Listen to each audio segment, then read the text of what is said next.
Good morning, coming to you from Raleigh, North Carolina. I got up kind of early this morning, like 3 a.m. So I was like, okay, universe, what do you want me to do a video on today? So it's all about smudging and using sage to benefit clearing negative energy in your space in your home. So I'm gonna go ahead and just read a little bit about it, and then I'm gonna show you what different sages look like. The art of smudging, it's actually kind of an art to do this and has been passed down through many generations of different cultures and different rituals. Because smoke is spiritual, fire is spiritual. And if you grew up in a religious background, they use it in different things. So in ceremonies, people will use frankincense and myrrh. I think I've talked about this in the Catholic religion. For others, it might be, in the Buddhist temples and or mosques. There's something really,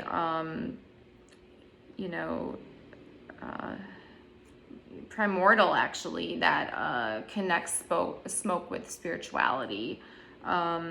In Native American traditions, it is seen as a bridge to a higher realm, a way to bring in good spirits and dispel negative energy or stagnant energy.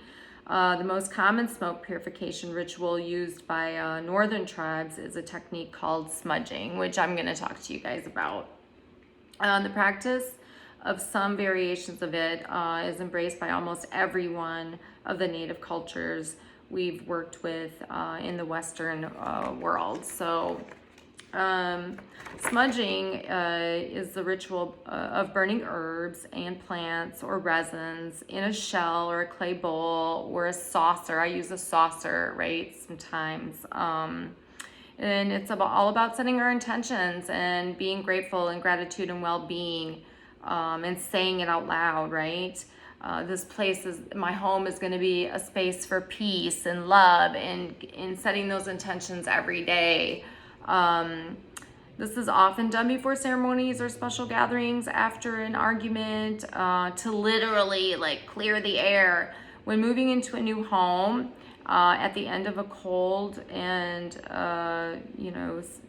seasons, just to clear that space, and it's all about spring cleaning right now. So when you start to clean out those drawers and those closets, we ruffle up energy so we can go ahead and clear anything. Most of the materials involved are symbolic, right? About the four elements. The shell or the clay bowl represents water. The herbs and the resins represent the earth. The feathers, you can use a feather to help waft the smoke, but also that represents the air. And the flames used to ignite the herbs represent the fire. And fire is life, right? Water, fire, food, that is what we need for ultimate survival.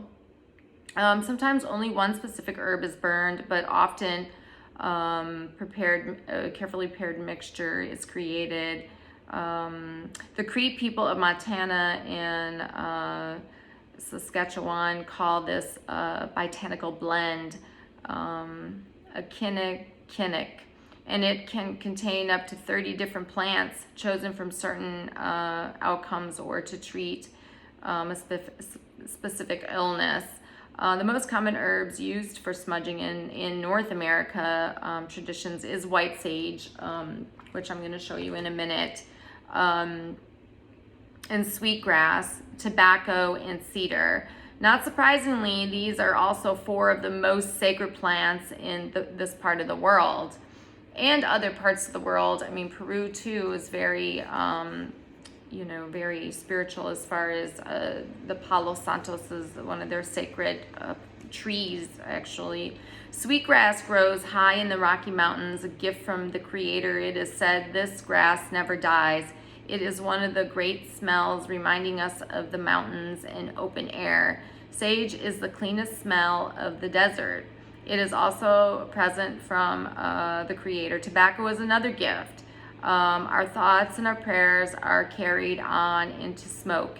It carries the two great smells of the mountain and the desert. It is a visual representation of our thoughts and our prayers being transported. So that's just a little thing. And I do you know, a poster board, and I take that with me when I'm at the Body, Mind, Spirit Expo, or if I'm doing any education at the hospital in regards to clearing energy. So I have that available as well. I kind of get some of my information from that, and then just other things. Just kind of going to go through quick here. My typing is very small in this. So to smudge a room, it involves walking around the room with a smoldering sage. Always smudge with care, you know, just about the whole fire thing. That's why you have the shell or a saucer to catch any of the burning ashes that may fall. Apply the flame to the sage stick until the smoke rises clearly. Then wait until the fire dies down so it smolders. Do not shake the flame, just kind of let it, you know, do its thing. And I go around my plants, and you'll see, like, if they're starting to die a little bit, I'll sage my plants. I set the intentions in my home. I kind of go counterclockwise. Let me see, clockwise. I don't know. I start this way and go around the whole house, wafting the corners, because a lot of times negative energy likes to stay stagnant there. As you approach pieces of furniture, move the stick above them and below them, keeping the plate or dish underneath. You can call your guides, set your intentions. Like I told you, don't be in a bad space. Don't be drinking alcohol. Ladies, don't be on your period, because you want to be in a good space when you're putting good stuff into your space. You're like setting really good intentions. So you don't want to be in a bad space when you do that. So, you know, keep an eye on where in the room this negative energy is and what objects it may be connected to. Sometimes we have items in our house that for some reason have collected some negative energy. They may be from people who were not on the best terms with you. So they say when the smoke starts to go straight up, the energy in that area has been cleared. But pay attention to the energy. Like I said, it'll waft to the areas that need to be cleared. They also say when you're putting out your smudge stick to grind it like in your shell, right? And then let the ashes cool a little bit and then go put it back out into nature, right? How to smudge the house.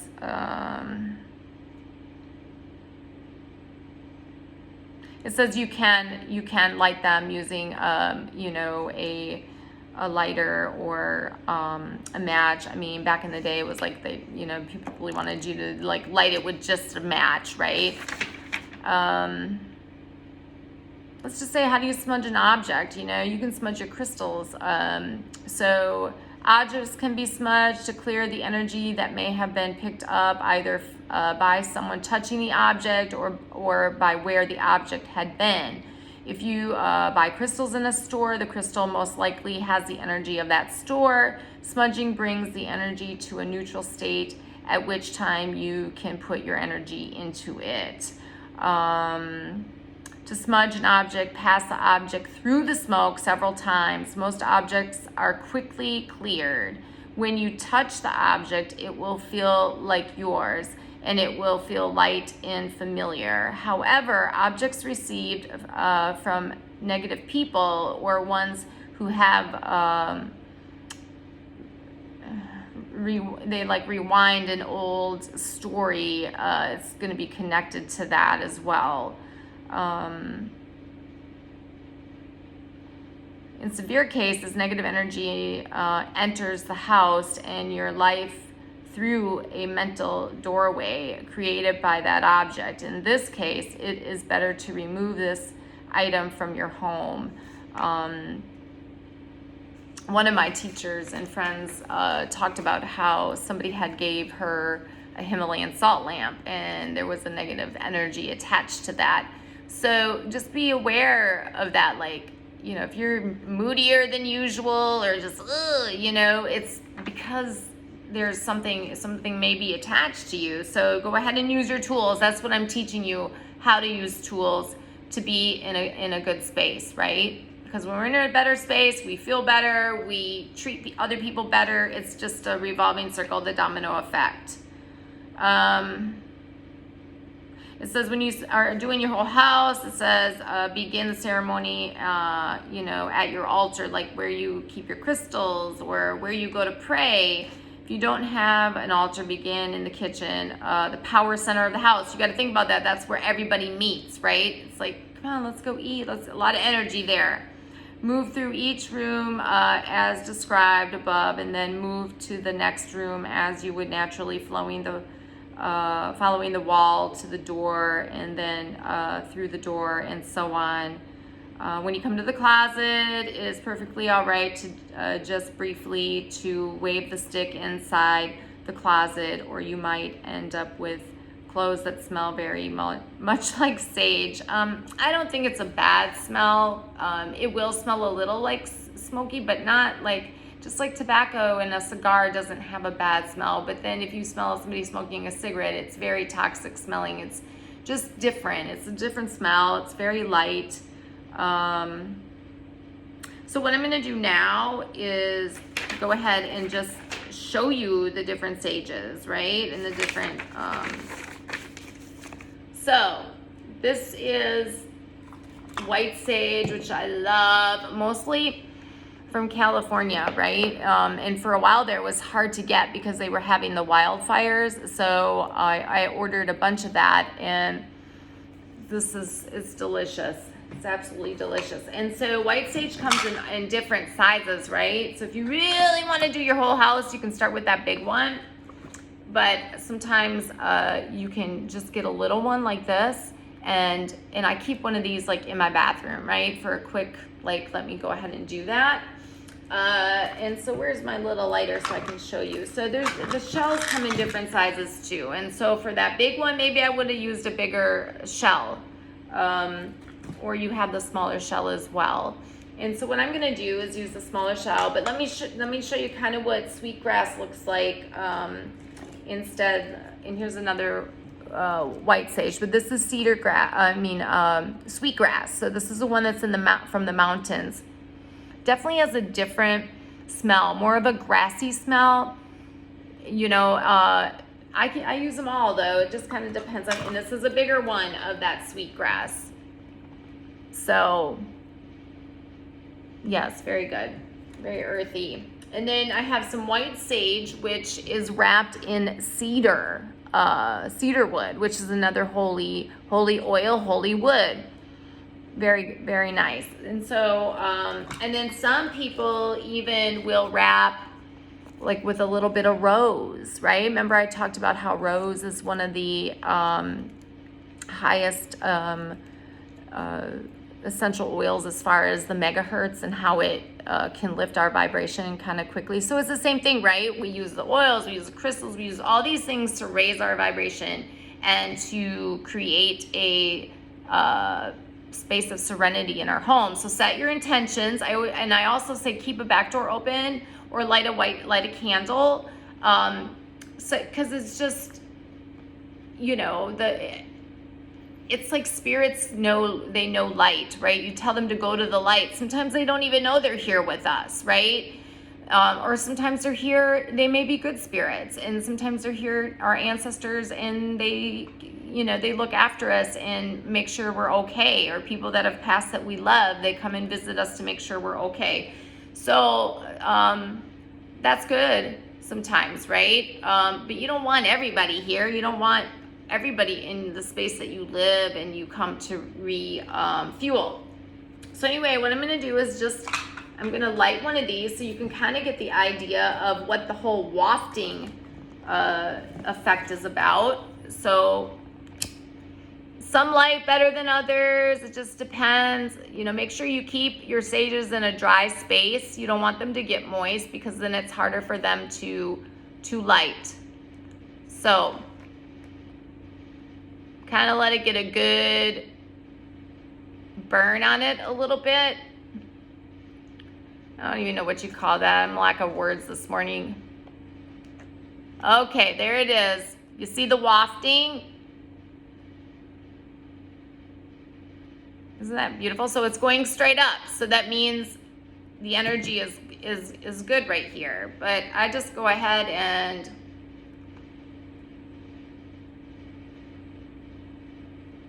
yeah, I do myself before I get the party started in the house, because you, like I said, you want to be in a good space.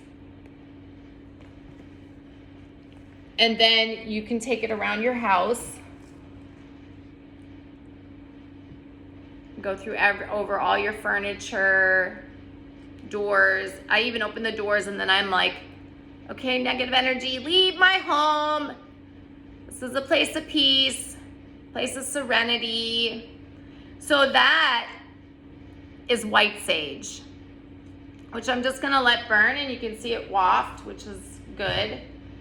And then let's go ahead and light a little Palo Santos, which I just love the smell. It's one of my favorite smells of the sages. And cedar wood is like that too. It's like cedar wood and Palo Santos are, you know, similar. There it is. Get it going. And sometimes it'll kind of just go out on its own, and then you have your, that word is going to come to me, where you know, it's burning, that ember, that's it, the ember, because that any great ember starts the fire, right? So there you have it. This is the one I use like more regular because it's easier to obtain, but I always keep them in like a little saucer in my bathroom with a lighter, and I'm like, okay, one of my tools, let's use it. So again, do you, and then do your house, and then do you again, so you don't pick up on any of the negative energy, because you can absorb that energy. So make sure you set your intentions, because the first time I did my home with this, and then also, like I said, the holy water, I actually got really sick. I actually went and threw up, because I'm an empath, and I picked up on all that negative energy because I didn't set my intentions not to absorb any of it, right? So, Corpal is another one I absolutely love. This is the big dog. When I've done all of them, this is from Mexico. Very, very strong. And I haven't found it in like the incense form like this, but I've in just the sage form, you know, like a stick like that. I found it in the incense form. This is a very smoky one. I put it like in my